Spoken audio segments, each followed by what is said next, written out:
L'histoire des plaies, en général, sont assez longues. Elles se développent gentiment et puis ça finit en catastrophe.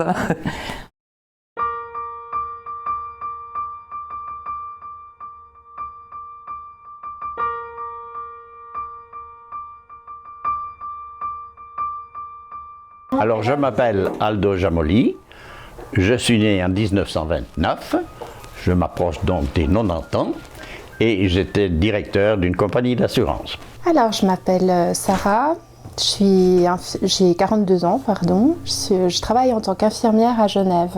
Alors, mon âge était de 85 ans. J'ai 77 ans. Alors, la plaie de ma maman, c'est un ulcère. Il y a un deuxième nom à côté que je me... veineux. J'ai jamais eu d'ennui veineux avant, mais bon, là j'ai la jambe qui a gonflé et puis avec des cloques. Et ça, une cloque a sauté et ça m'a donné un ulcère. Qui dure, on va dire, depuis un peu trop longtemps, j'ai envie de dire. Voilà, depuis quelques années, pour vous dire, il faudrait que si je veux remonter dans le temps, on va dire en tout cas 3 ans, la première plaie, oui. Ça me dérange un peu quand même ces plaies, ça me dérange vraiment quand même, hein, honnêtement. Je ne m'imaginais pas que j'aurais une fois ça, c'est ça qui me un petit peu... En plus, je le vis à travers ma maman. Et pour moi, c'est quelque chose qui fait peur. Peut-être, ouais, j'exagère peut-être. Après, je pense que je la vois plus grande peut-être que ce qu'elle est.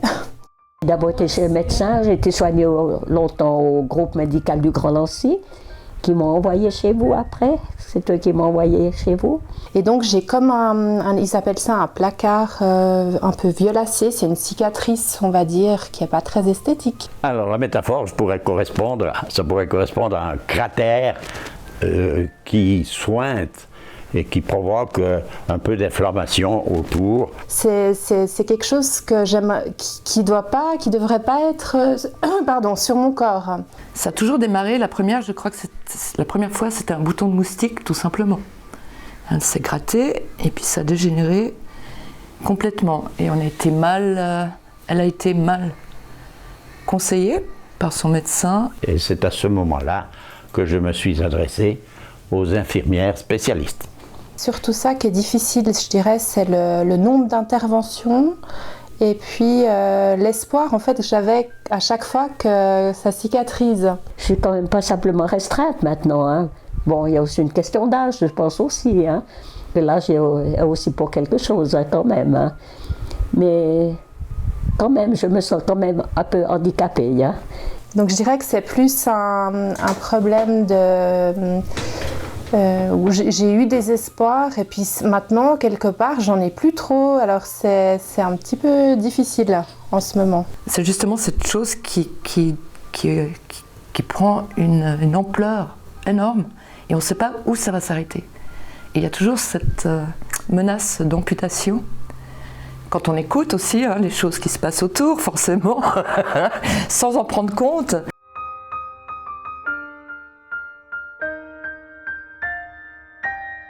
Pendant tous les soins, c'est clair que ça dénote une autre façon de vivre. Il faut aller chaque fois pour les pansements.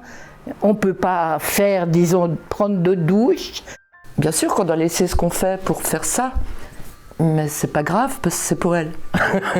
Donc c'est vrai que je dirais que ce qui est compliqué, c'est de réunir toutes les informations pour que tout le monde ait l'information.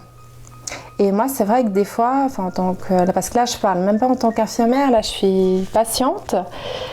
Des fois, je me suis sentie quand même assez seule. Alors moi, je me suis sentie très impuissante. Dans le sens où j'essaye de faire le mieux pour me donner toutes les chances de la guérir. Parce que je pense que ça tient aussi en grande partie à ma manière de gérer la situation. Là, j'ai essayé aussi de perdre du poids depuis quelques temps. Je fais vraiment attention. Là, j'ai perdu 5 kilos. J'ai toujours eu quand même l'avis de Chantal qui m'a bien soutenue quand même. Non, c'est super, je reconnais. Et ça aide beaucoup. Donc c'est un peu ça mon comment on peut dire, mon espoir, il est beaucoup basé sur ce service, j'avoue. Que chaque fois qu'on va, et elles prennent les choses bien en main. Ma maman aussi a compris beaucoup de choses, parce qu'elle n'a pas toujours été coopérative au niveau des... Ça, je parle au niveau des bas de contention. C'est vrai que moi, personnellement, je n'aime pas tout ce qui est obligatoire et qui doit tomber comme ça à chaque 3 jours à faire quelque chose. Mais bon, il faut reconnaître que ça a été la meilleure solution. Et pas par la force, et pas en donnant des ordres ou comme ça, juste en conseillant, et à force de le dire, et d'avoir essayé, elle a pu que constater qu'effectivement, ça joue un grand rôle. J'ai pu avoir une expérience où en fait, moi j'avais certaines attentes, et puis voilà, où l'autre personne avait d'autres attentes. Et du coup, moi, ça m'a pas du tout convenu, puis j'ai dû dire que j'allais faire autrement. Et je pense qu'il faut revenir juste à l'écoute. Ça, je dirais que c'est important. Ce qui est important pour qu'il y ait une bonne adhérence du patient dans la prise en soin, c'est qu'il soit entendu et comment dire, qu'il participe au maximum, en fait, aux soins et à la prise, enfin, à tout ce qui va arriver. Pour arriver au même résultat. Donc, le problème, très souvent, des médecins, c'est qu'ils marchent avec la pharmacologie. et ça fausse tout, les données. C'est complexe. Je comprends que ce ne soit pas facile. Parce qu'avec les assurances, ils veulent il faut qu'il y ait tel objectif de réaliser à telle date. Parce qu'après, il y a les coûts aussi de la santé qui rentrent en ligne de compte.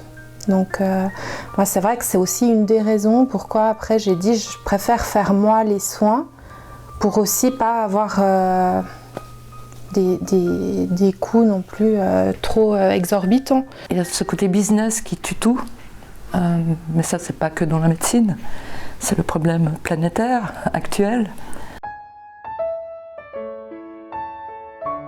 Les conseils que je pourrais donner à quelqu'un qui a aussi une plaie d'ulcère chronique, ce serait d'essayer d'en parler au maximum à son entourage. Parce que je pense que c'est important d'avoir du soutien. On va se faire soigner déjà tout de suite, hein. Pas d'attendre, hein. Déjà ça, pas faire comme moi, qui a attendu un peu trop. Aller tout de suite... Même si ce n'est pas chez le docteur, mais tout de suite vers les infirmières qui ont l'habitude de soigner ce genre de plaies. Ce qu'il faut surtout avoir, être patient, car ce n'est pas quelque chose qui peut se guérir du jour au lendemain. Qu'à pas faire comme moi, à essayer de faire de la résistance, que voilà, le mieux c'est de suivre les bons conseils de nos infirmières.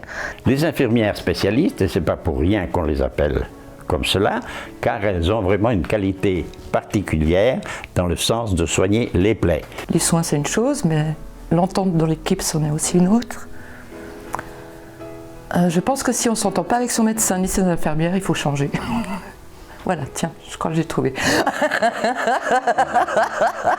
Elle a eu mal, elle a eu peur. Ça fait peur. Justement, vous voyez ce tout petit truc qui devient grand. Et dès que ça revient, là, on est soulagé et on croise les doigts en espérant que ça dure. Mais c'est jamais gagné jusqu'à ce que ce soit fermé. Eh ben, ma foi, il faut bien continuer à vivre et à lutter. Mais c'est vrai que j'ai été atteinte. Oh, il y a des jours que c'est dur, je dirais honnêtement.